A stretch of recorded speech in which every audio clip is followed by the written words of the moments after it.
Inalay ko ang buong buhay ko para sa pamilyang De Vega. Pero itinapon nila ako na parang basurang walang halaga. Habang dugo ang nakahandusay sa sahig, narinig ko ang tawanan nina Enrique at Victoria, ang asawa at biyanang pinagsilbihan ko. Ninakaw nila ang aking yaman, ang aking dangal, at ang pagkakataon kong maging ina. Pero nagkakamali sila. Ang bawat luhang pumatak ay magiging lason sa kanilang marangyang baso. Handa na ba silang harapin ang reynang muling babangon mula sa abo? Ano ba ang silbi ng isang pirasong papel kung hindi naman yan galing sa isang De Vega? You are just a glorified maid with a calculator, Teresa. Huwag mong isipin na dahil asawa ka ni Enrique ay kapantay ka na namin. Isang hamak na accountant ka lang na pinalad na mapulot namin sa hirap. Ang boses ni Doña Victoria ay parang matalas na patalim na humihiwa sa katahimikan ng pasilyo. Sa labas ng pinto, nakatayo si Teresa. Kip-kip ang isang munting kahon na nakabalot sa kulay rosas na papel. Sa loob niyon ay isang pares ng sapatos ng sanggol. Maliit, malambot, at sumisimbolo sa pangarap na sa wakas ay natupad pagkaraan ng 10 taon. Ngunit ang bawat salitang lumalabas sa bibig ng kanyang biyenan ay tila lason na unti-unting pumapatay sa kagalakang namumukadkad sa kanyang puso. Ma'am, baka naririnig ka ng mga katulong. Ang mahinang sagot ni Enrique, ang lalaking ipinangako ni Teresa na mamahalin hanggang sa huling hininga. Pero totoo naman, I'm so tired of her, Mom. Aram-gabi, puro budget ng kumpanya ang inaatupag niya. She's so stiff, so cold. Wala siyang alam gawin kundi ang magtrabaho. I need someone like Clara, someone who actually knows how to live, how to make me feel alive. Nanigas ang mga paa ni Teresa sa malamig na sahig na gawa sa mamahaling marmol. Ang marmol na yon, ang mansion na yon, at ang marang yang buhay na tinatamasa ng mga De Vega ngayon ay utang sa kanyang talino at pawis. Siya ang nagligtas sa kanila sa pagkakabaon sa utang. Siya ang nagpuyat para ayusin ang mga butas sa kanilang pananalapi. Ngunit sa pandinig ng mga taong itinuring niyang pamilya, siya ay isa lamang kasangkapan. Isang gamit na kapag luma na at hindi na kailangan, maaari nang itapon sa basurahan. Dahan-dahang lumuwag ang pagkahahawak ni Teresa sa munting kahon. Ang kanyang mga daliri ay nanginginig at ang kanyang hininga ay naging mababaw. Tila ba ang hangin sa loob ng bahay ay biglang naging siksik at nakakasuffocate. Hindi niya inalintana ang lamig ng aircon. Mas nararamdaman niya ang panginginig ng kanyang buong pagkatao. Hindi lang yon, Enrique. Patuloy ni Doña Victoria na may halong mapait na tawa. Nakaayos na ang lahat ng documents. The moment she signed those papers last night, lahat ng shares niya sa pangalan mo na. We don't need her expertise anymore. Let her find out later na wala na siyang kahit isang kusing sa kumpanyang binuo niya. We will strip her of everything, including that arrogant pride of hers. Isang dambuhalang alon ng sakit ang humampas sa dibdib ni Teresa. Ito ang tinatawag nilang dubleng hagupit ng tadhana. Sa loob ng kanyang sinapupunan, ay may isang buhay na nagsisimulang tumibok. Isang biyayang akala niya ay bubuo sa kanilang wasak na pagsasama. Pero sa labas ng pintong ito, sa mundong binuo niya para sa mga De Vega, siya ay pinagtataksilan, ninanakawan at itinatakwil. Ang munting kahon ay dahan-dahang nadulas mula sa kanyang mga kamay. Walang ingay na nalika ang pagbagsak nito sa makapal na karpet, ngunit para kay Teresa, ang tunog nito sa kanyang isipan ay kasing lakas ng isang malaking pagsabog. Ang pangarap na masayang pamilya ay gumuho sa isang kisap mata. Napahawak siya sa kanyang tiyan. Ang mainit na palad niya ay tila nakikipag-usap sa munting nilalang sa loob. Patawad, ang tanging naibulong ng kanyang isip. Hindi niya kayang ilabas ang boses. Ang kanyang lalamunan ay tuyong-tuyo at ang kanyang mga mata ay nananatiling dilat. Tumatanging ilabas ang mga luhang magpapatunay ng kanyang pagkatalo. Doon siya tumayo sa dilim ng pasilyo, isang anino sa sarili niyang tahanan. Ang bawat halahak ni na Enrique at Victoria mula sa loob ng silid ay nagsisilbing pako na ibinabaon sa kanyang puso. Ang pag-ibig na iningatan niya ng isang dekada ay isa lamang palang mahabang panaginip na may malupit na gising. Paano nga ba naging ganito? Paano naging masamang panaginip ang buhay na inakalanging langit? Habang nakatitig sa pintong naghihiwalay sa kanya sa mga taong nagnahaw ng kanyang buhay, isang malamig na desisyon ang unti-unting namumuo sa kanyang isipan. Ngunit bago pa man siya makahakbang palayo, narinig niya ang huling pangungusap ni Enrique na tuluyang nagpaguho sa kanyang natitirang lakas. I already asked Clara to move in next week. Once the lawyer delivers the annulment papers to Teresa, tapos na ang lahat. Malaya na tayo, Mom. Ang mundo ni Teresa ay tuluyang nagdilim. Ang mga anino sa pasilyo ay tila lumalaki, nilalamon ang kanyang liwanag. Sa gitna ng katahimikan, isang katanungan ang pabalit-balik na umaalingaw-ngaw sa kanyang gunita. Tila isang sumpa na walang takas. Kung ang lahat ng kanyang isinakripisyo ay naging abona sa harap ng kanyang mga mata, meron pa bang dahilan para siya ay manatiling nakatayo o ang katahimikang ito na ba ang magiging huling saksi sa kanyang paglalaho? Isang pirasong papel na naglalaman ng kasinungalingan at kayo ang lumagda bilang hukom at berdugo. Ang boses ni Teresa ay malamig, walang emosyon, ngunit may kakaibang talim na nagpatigil sa dalawang pulis. Hindi siya umiyak. Ang kanyang mga mata na dati ay puno ng malasakit at pag-unawa ay napalitan ng isang blangko at mapanganib na anyo. Ang sakit sa kanyang katawan mula sa pagkakunan ay tila wala na, kumpara sa apoy ng galit na ngayon nag-uutos sa kanyang kaluluwa. Mrs. De Vega, kailangan naming sundin ang batas. Sabi ng isang pulis, medyo nag-aalinlangan sa reaksyon ng babaeng nasa kanilang harapan. May karapatan kang manahimik. Ang anumang sasabihin mo ay maaaring gamitin laban sa iyo. Batas? Isang maramot at mapait na ngiti ang sumilip sa labi ni Teresa. Ang batas ba ay para sa mga taong may hawak ng bilyon-bilyong piso para pambili ng katarungan? O para sa mga tulad kong binakawan, na nga ng anak, ikinulong pa sa kasinungalingan? Hindi na siya lumaban nang ikabit ang malamig na bakal ng posas sa kanyang mga pulso. Sa halip, hinayaan niya itong mangyari. Ang bawat hakbang niya palabas ng silid ng ospital, kahit pa nanginginig ang kanyang mga tuhod at ang kanyang damit, ay may bahid pa ng tuyong dugo ng kanyang nawalang anak ay matatag. Sa labas ng pinto, nakatayo si Enrique, suot ang kanyang mamahaling suit kasama ang abogado ng pamilya. Teresa, malamig na sabi ni Enrique, habang iniiwas ang tingin sa kanyang mga kamay na may posas. Huwag mo nang pahirapan ang sarili mo. Kung ibibigay mo agad ang iba pang account numbers na nakapangalan sa'yo, baka mapakiusapan ko si Mom na bawasan ang kaso mo. Itinigil ni Teresa ang kanyang paglakad. Tumingin siya ng diretso sa mga mata ng lalaking minahal niya nang walang pasubali sa loob ng 10 taon. Walang luha, walang pagsusumamo. Ang titig na yon ay sapat para mapalunok si Enrique at mapaatras ng kaunti. Enrique! Bulong ni Teresa. Ang kanyang boses ay parang hangin nagmumula sa isang libingan. Ibinigay ko sa iyo ang buong buhay ko. Pinagpala kita ng kayamanan, ng pangalan, at ng pagkatao na ipinagkait sa iyo ng tadhana. Pero isinumpa mo ang sarili mo sa araw na ito.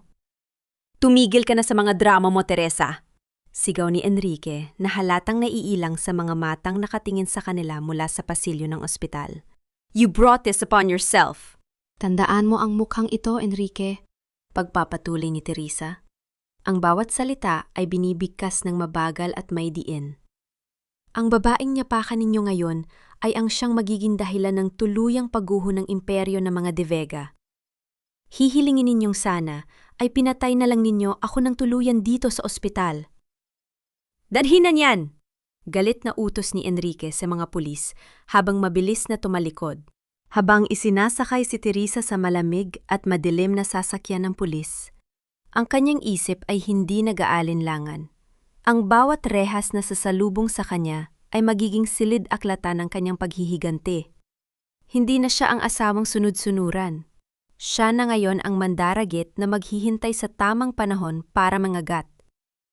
Sa loob ng mga rehas na ito, ang dilim ay hindi na isang kaaway, kundi isang kaibigan. Ang bulong na iyon ay paulit-ulit na umalingaw-ngaw sa isip ni Teresa.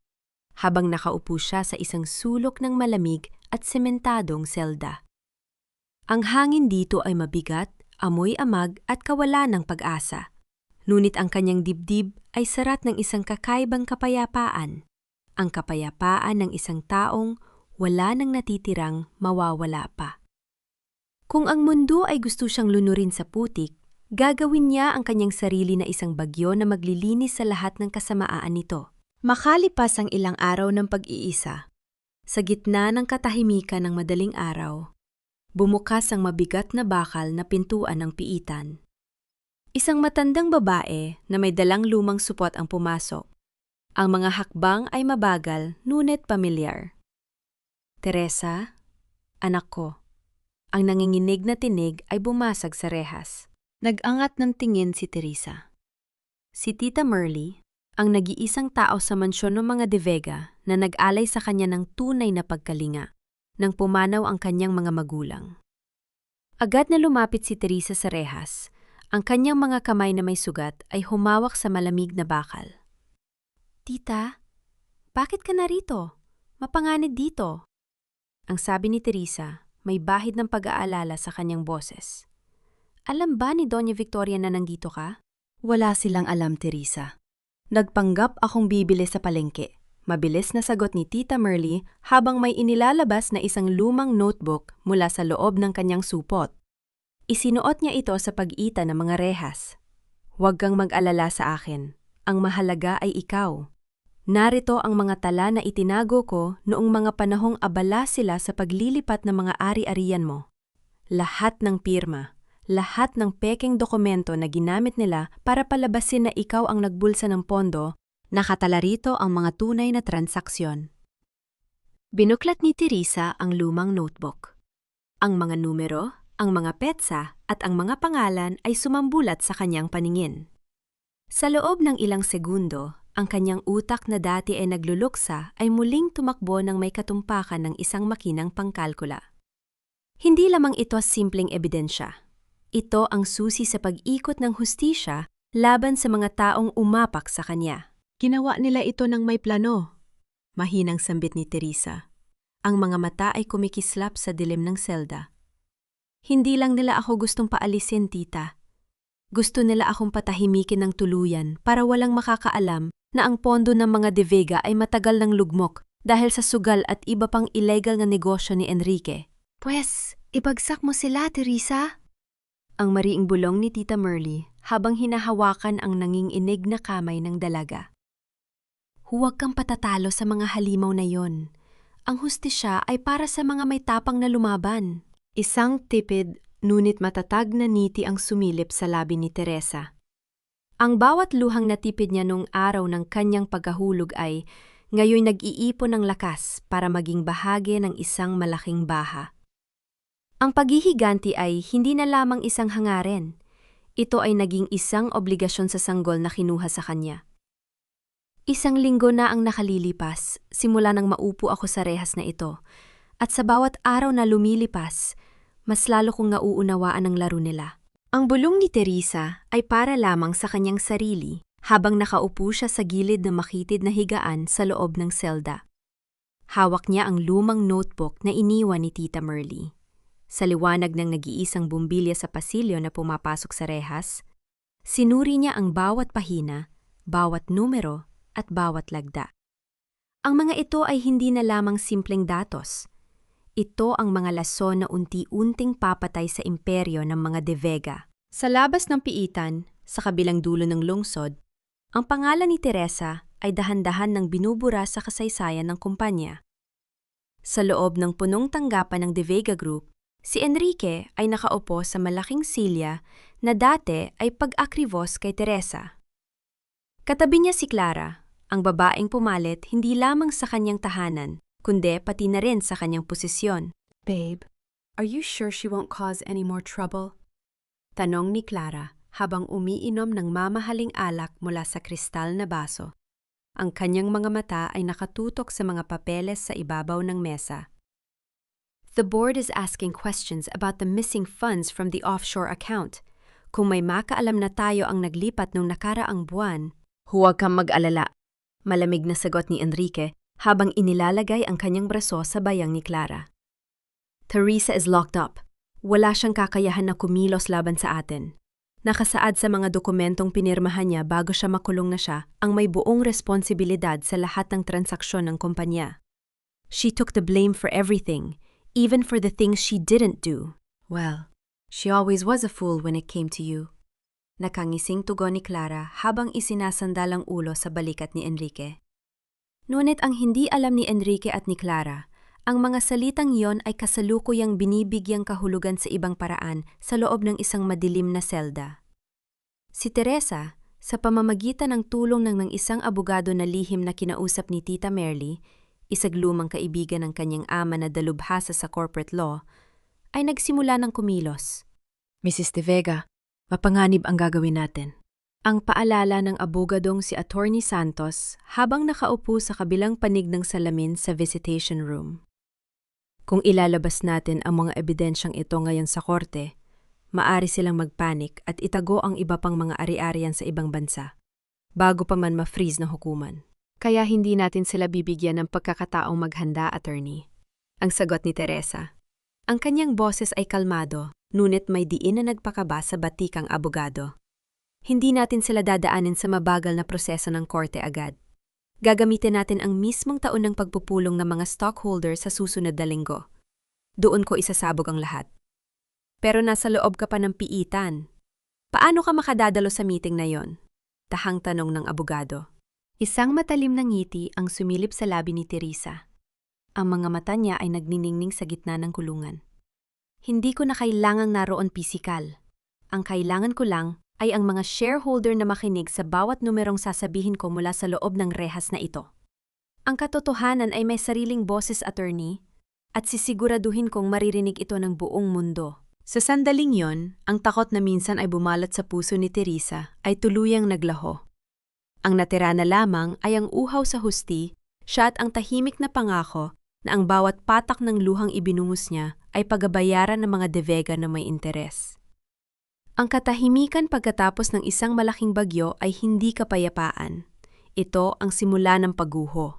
Ang mga salitang iyon ang sumalubong sa labas ng boardroom habang ang balita tungkol sa iskandalo sa pananalapi ng De Vega Group ay sumabog sa buong bansa. Sa loob lamang ng ilang oras, ang mga pahayagan at social media ay napuno ng mukha ni na Enrique at Doña Victoria. Ang kanilang mga pangalan, na minsan ay iginagalang sa mataas na lipunan, ay naging kasing kahulugan ng pandaraya at kasakiman. Sa loob ng selda, si Teresa ay nakaupo pa rin sa parehong sulok, ngunit ang pakiramdam ay ganap na nag-iba.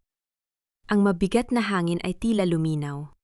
Ang lumang notebook ay nakapatong sa maliit na mesa sa kanyang tabi, bukas sa isang blankong pahina na naghihintay ng bagong simula. Hindi nagtagal, ang tunog na mabilis na mga yabang sa labas ng pasilyo ay umalingaw-ngaw.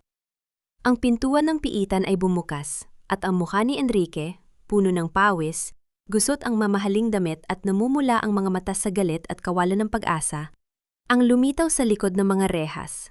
Masaya ka na ba? Sigaw ni Enrique habang sinasunggaban ang mga rehas. Ang kanyang mga kamay ay nanginginig sa matinding panggigigil. Ibinagsak mo ang kumpanya! Ibinagsak mo ang pamilya ko! Pinatapon mo ang sarili mo sa impyernong ito! Dahan-dahang nag-angat ng tingin si Teresa. Walang bakas ng takot o galit sa kanyang muka. Tanging ang malamig na kawalang malasyakit ang sumalubong sa desperasyon ng lalaking minsan niyang minahal. Pamilya? Mahinahong tanong ni Teresa. Ang kanyang boses ay kalmado ngunit may bigat na nagpatigil kay Enrique. Anong pamilya ang tinutukoy mo, Enrique? Ang pamilyang pumatay sa anak ko? Ang pamilyang nagnakaw hindi lang ng pera ko kundi pati na rin ng aking dignidad? Wala kaming kinalaman sa batang yon. Tanggi ni Enrique, bagamat ang kanyang boses ay basag at walang kapangyarihan. Aksident ang nangyari. At ang mga kasong isinampa mo? Teresa, please, we can fix this. I-drop mo ang mga demanda. Magtulungan ulit tayo. Ikaw at ako tulad noon. Isang mapait at maikling pagtawa ang lumabas sa labi ni Teresa. Tumayo siya mula sa kanyang upuan at dahan-dahang lumapit sa mga rehas, hanggang sa ilang pulgada na lamang ang layo ng kanilang mga muka. Tulad noon? Bulong ni Teresa. Nung panahong niloloko mo ako habang pinagsisilbihan ko ang pamilya mo? Nung panahong pinanood mo ako mahulog sa hagdan ng walang pakialam kung buhay o patay ang dinadala ko? Tapos na ang panahong yon, Enrique.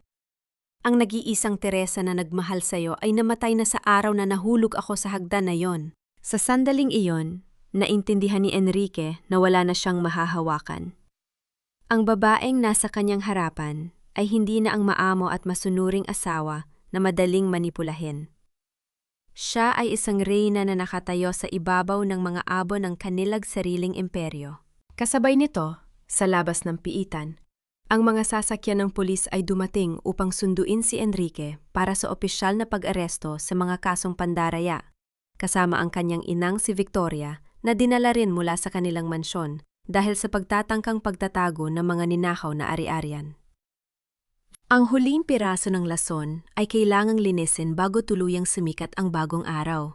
Ang mga araw na sumunod sa pag-aresto kina Enrique at Doña Victoria ay naging mabilis at walang awa para sa mga De Vega. Sa tulong ng mga ebidensyang isinumate ni Teresa at ng mga tapat na shareholders, ang korte ay naglabas ng mabilis na desisyon. Ang mga ari-arian ng pamilya ay kinumpiska para bayaran ang mga utang na naiwan sa mga empleyado at mamumuhunan, habang ang mansyon na minsan ay naging kulungan ni Teresa ay tuluyang isinailalim sa foreclosure. Si Clara, ang babaeng naging kasabwat sa lahat ng kasamaan, ay hindi rin nakaligtas. Nangako siyang magiging saksi pabor sa gobyerno kapalit ng mas mababang sentensya, kaya't ibinunyag niya ang lahat ng sikreto ni Doña Victoria at ang mga nakatagong offshore accounts sa ibang bansa. Sa huli, ang bawat isa sa kanila ay nakatikim ng bunga ng sarili nilang kasakiman. Sa loob ng korte, habang binabasa ng hukom ang hatol ng habambuhay na pagkakakulong para kay Doña Victoria at mabigat na sentensya para kay Enrique, tahimik na nakaupo si Teresa sa likurang bahagi ng bulwagan. Suot ang isang simpleng itim na Amerikana, ang kanyang anyo ay payapa. Walang bakas ng paghihiganti sa kanyang mukha. Tanging ang paglaya ng isang taong natapos na ang mabigat na pasanin. Nang ilabas si Enrique sa silid ng korte, nagtama ang kanilang mga mata sa huling pagkakataon. Ang dating mayabang at makapangyarihang tagapagmana ng De Vega Group ay nakatingala na lamang sa kawalan. Ang kanyang mga kamay ay nakaposas at ang muka ay hukot na hukot sa bigat ng kahihiyan. Sinubukan niyang humakbang palapit kay Teresa, nuit hinarangan siya ng mga gwardiya. Teresa, ang mahinang tawag ni Enrique. Ang boses ay parang iyak ng isang batang nawala ng tahanan. Hindi lumingon si Teresa. Patuloy siyang naglakad palabas ng bulwagan ng korte, patungo sa maluwag na pintuan kung saan sumasalubong ang liwanag ng araw. Ang hangin sa labas ay sariwa, malamig, at punong-puno ng pangako ng isang bagong buhay. Nakahintay sa labas si Tita Merly, kasama ang abogadong si Attorney Santos. May dala itong isang maliit na sobre na naglalaman ng mga dokumento ng pagpapawalang bisa ng kasal, isang annulment na tuluyan nagtapos sa 10 taong bangungot. Tapos na, anak, ang nanginginig na sabi ni Tita Merly habang niyakap na mahigpit si Teresa. Malaya ka na. Hindi lang ako malaya, tita, ang sagot ni Teresa habang tumutingin sa malayo kung saan ang kalangitan ay malinis at walang ulap. Bumalik na ang sarili ko sa akin. Ang isang harden ay hindi kailanman ganap na namumulaklak hanggat hindi natatanggal ang mga damong sumasakal sa mga ugat nito. Makalipas ang ilang buwan mula nang matapos ang paglilaites, ang pangalang Teresa De Vega ay unti-unti nang nabura sa mga pahina ng eskandal na sa tabloid na palitan ng isang bagong simula. Sa tulong ng kanyang mga natitirang ari-arian at sa suporta ng mga investor na naniwala sa kanyang integridad, itinatag niya ang Liwanag Foundation, isang institusyong nakatuon sa pagbibigay ng legal at pinansyal na tulong sa mga kababaihan na biktima ng pang-aabuso at panglilinlang sa loob ng sarili nilang tahanan. Isang hapon sa tahimik na tanggapan ng kanyang bagong opisina na matatagpuan sa isang lumang gusali sa Maynila, abala si Teresa sa pagpirma ng mga dokumento para sa mga bagong benepisyaryo ng pundasyon. Ang silid ay puno ng amoy ng mga bagong papel at ang presensya ng mga halaman sa gilid ng bintana na nagbibigay buhay sa silid. Kumatok ng 3 beses si Tita Merly bago tuluyang pumasok, may dalang isang tasa ng mainit na tsokolate. "Teresa, may napapadala nito sa reception desk para sa'yo," sabi ni Tita Merly habang inilalagay ang tasa sa ibabaw ng mesa at inabot ang isang manipis na sobre na gawa sa makapal na papel. Walang nakasulat na pangalan ng nagpadala. Tanging ang kanyang pangalan lamang ang nakalimbag sa pamamagitan ng lumang makinilya. Napakunot ang noo ni Teresa. Binuklat niya ang sobre at nakita ang isang lumang litrat at isang maikling lihim na mensahe. Ang litrato ay kuha noong mga unang taon ng kanilang pag-iibigan ni Enrique sa isang probinsya, bago pa manlasonin ng yaman at kasakiman ang kanilang mga puso. Ang sulat sa likod ay naglalaman ng mga salitang, "Sana sa mundong itinatayo mo ngayon, natagpuan mo na ang kapayapaang kailanman ay hindi ko na maibabalik sa iyo, patawad." Walang lagda. Ngunit kilalang kilala ni Teresa ang sulat kamay na yon. Galing ito kay Enrique, mula sa loob ng madilim na pasilidad kung saan siya nagdurusa sa kanyang habang buhay na sintensya. Tahimik na tinitigan ni Teresa ang litrato sa loob ng ilang sandali. Walang galit, walang sakit, at lalong walang pagpapakasakit na nadama ang kanyang dibdib. Para bang tumitingin siya sa isang lumang kwento na binasa niya noong siya ay bata pa. Isang kwentong may malungkot na simula, ngunit kinakailangang matapos upang magbigay daan sa isang mas magandang kabanata. Dahan-dahang binuksan ni Teresa ang maliit na shredder sa tabi ng kanyang mesa. Isinuksok niya ang lumang litrato at ang liham, at sa isang pindot lamang, ang mga alaala ng nakaraan ay naging mga pira-pirasong papel na tuluyang nawala ng saysay. "May problema ba, anak?" Nag-aalalang tanong ni Tita Merly nang mapansin ang kanyang katahimikan. Nag-angat na mukha si Teresa, numiti ng may kaluwagan, at umiling habang umiinom ng tsaa. "Wala po, tita. Meron lamang isang lumang sulat na naiwan sa nakaraan. At ngayon, tuluyan nga itong nailigpit." Ang pinakamagandang bahagi ng pagpapagaling ay ang sandaling na pagtanto mong hindi mo na kailangang balikan ang nakaraan para lamang mabuhay. Makalipas ang 1 taon, ang Liwanag Foundation ay lumago at nakatulong na sa daan-daang kababayan sa buong Pilipinas.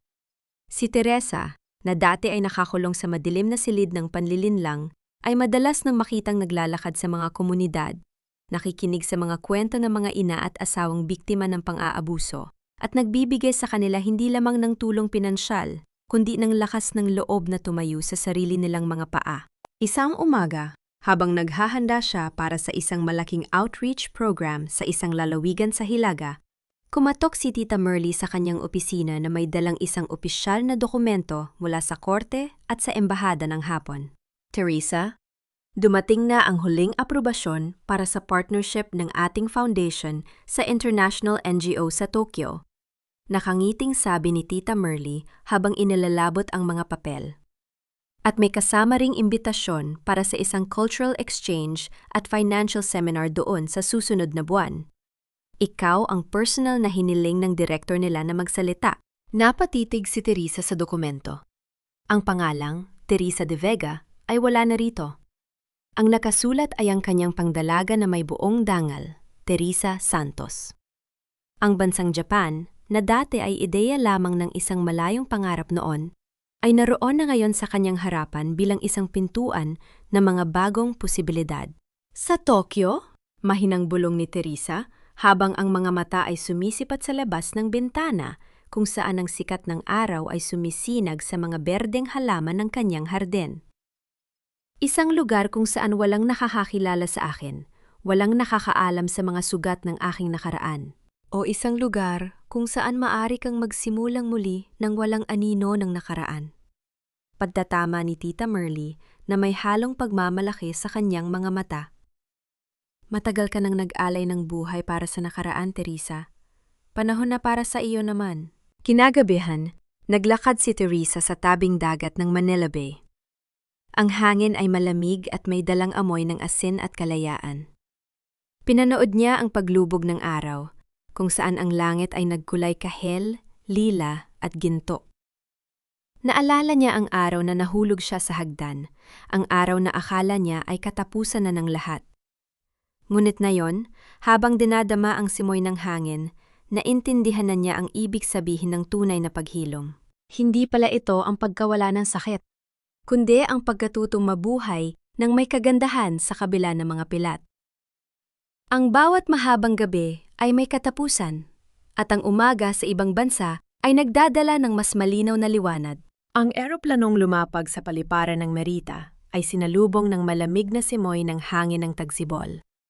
Si Teresa, suot ang isang simpleng beige trench coat at may bitbit na maliit na maleta, ay naglakad palabas ng arrival gate. Ang mga cherry blossoms ay namumulaklak sa labas ng bintana. Ang kanilang mga talulot ay dahan-dahang nalalaglag sa lupa tulad ng mga puting nyebe sa gitna ng sikat ng araw. Hindi na siya ang Teresa na lumuhod sa madilim na sahig ng mansyon ng mga De Vega. Ang kanyang tindig ay tuwid, ang kanyang mga mata ay payapa ngunit matatag, at ang kanyang mga hakbang ay may kasiguraduhan.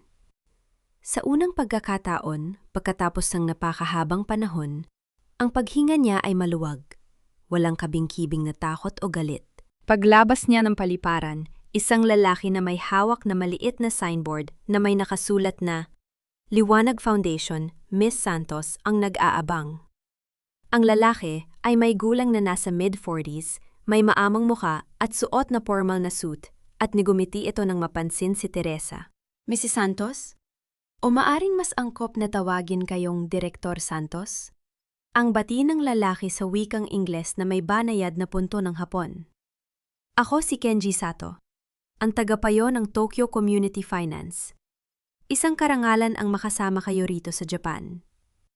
Isang karangalan din po, Ginoong Sato. Maraming salamat sa mainit na pagtanggap. Ang tugon ni Teresa habang nakikipagkamay ng mahigpit at may tiwala sa sarili.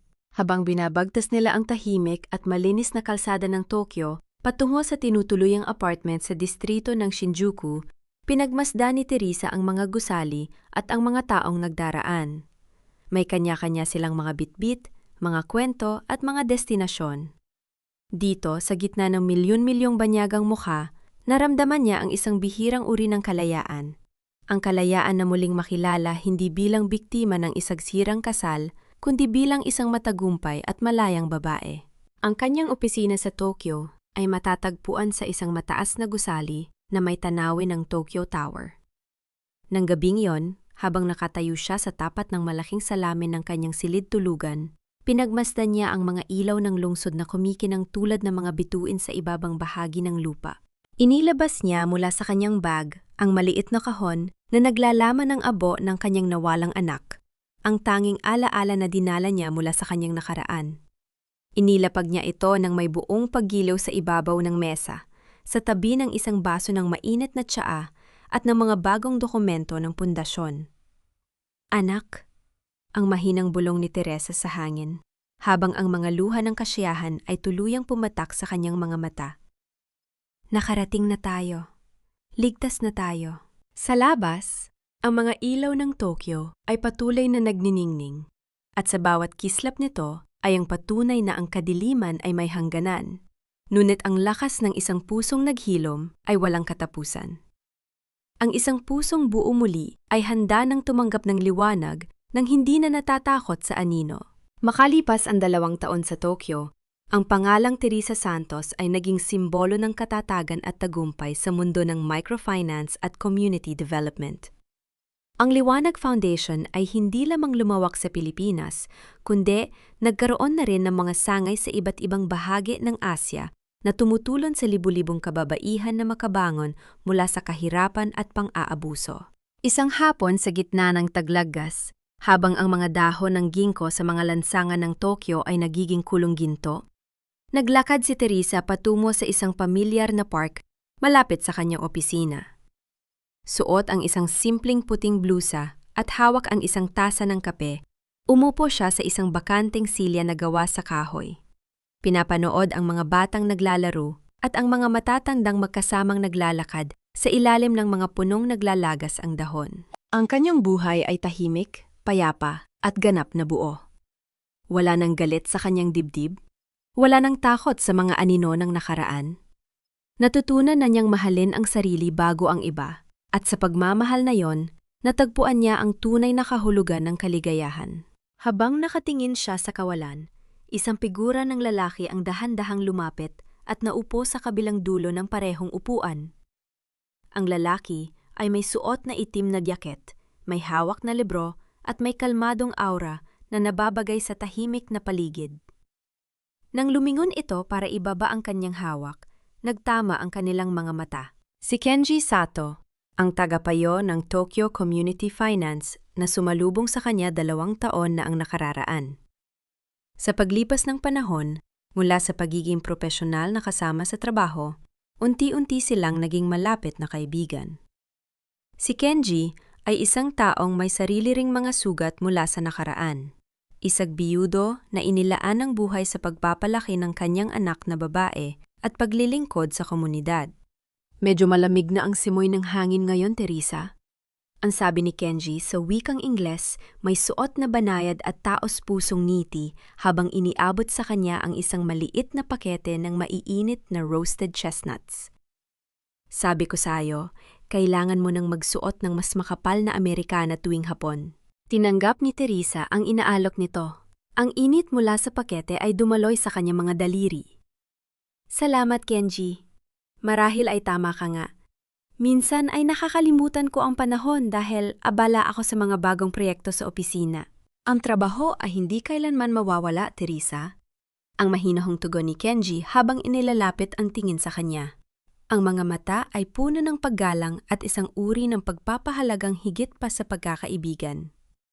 Ngunit ang kaligayahan mo ay hindi dapat laging nahuhuli sa pila. Natahimik si Teresa. Naramdaman niya ang marahang pagtibok ng kanyang puso. Isang pakiramdam na matagal niyang ikinubli. Isang pinto na akala niya ay tuluyan ng sarado.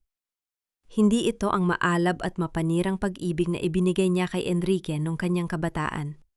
Ito ay isang mabagal, banayad at malalim na pag-usbong na sinubok ng panahon at iginagalang ang bawat sugat ng nakaraan. Inilapag ni Kenji ang kanyang kamay sa ibabaw ng kahoy na silya. Ilang pulgada lamang mula sa kamay ni Teresa. Hindi ito nagmadali, hindi ito nang aangkin. Binigyan siya nito ng buong kalayaan na pumili kung hahawakan o hindi. Tumitig si Teresa sa kamay na iyon. Pagkatapos ay dahan-dahang itinoon ang kanyang paningin sa mga mata ni Kenji. Sa unang pagkakataon pagkatapos ng napakahabang panahon, naramdaman niya na ang pag-ibig ay hindi isang kulungan na sisira sa kanyang pagkatao, kundi isang tahanan kung saan maaari siyang lumipad ng malaya. Dahan-dahang abot ni Teresa ang kanyang kamay at hinawakan ang kay Kenji.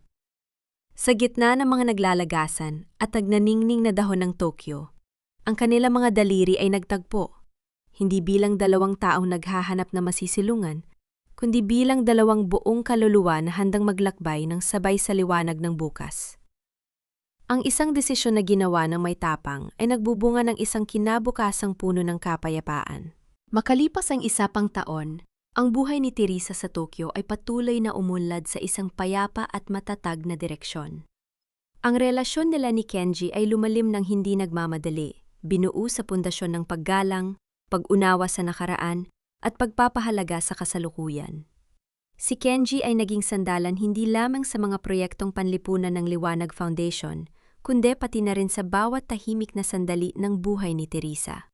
Isang umaga ng tagsibol, habang ang mga bulaklak ng cherry blossoms ay muling namumukadkaran sa buong lungsod, isang simpleng pagtitipon ang ginanap sa hardin ng maliit ngunit magandang tahanan na ibinahagi nila sa labas ng gitnang distrito ng Tokyo. Walang marangyang selebrasyon, walang mga taong mapagkunyari mula sa mataas na lipunan, tanging si Tita Merly na lumipad mula sa Pilipinas, si Kenji, ang kanyang anak na dalagita, at ilang piling malalapit na kaibigan ang naroroon.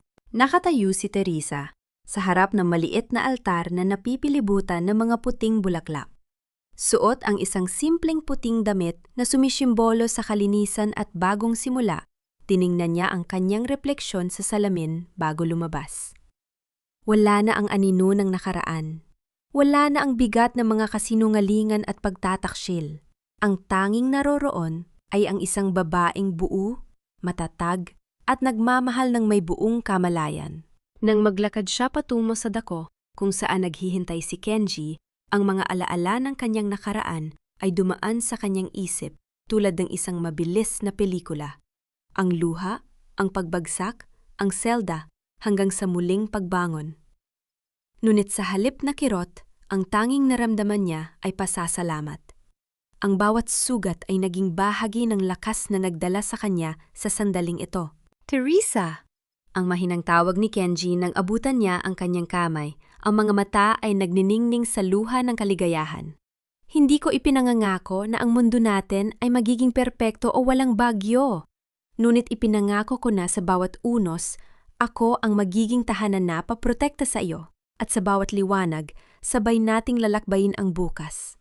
Hindi na natin kailangan ang perpektong mundo, Kenji."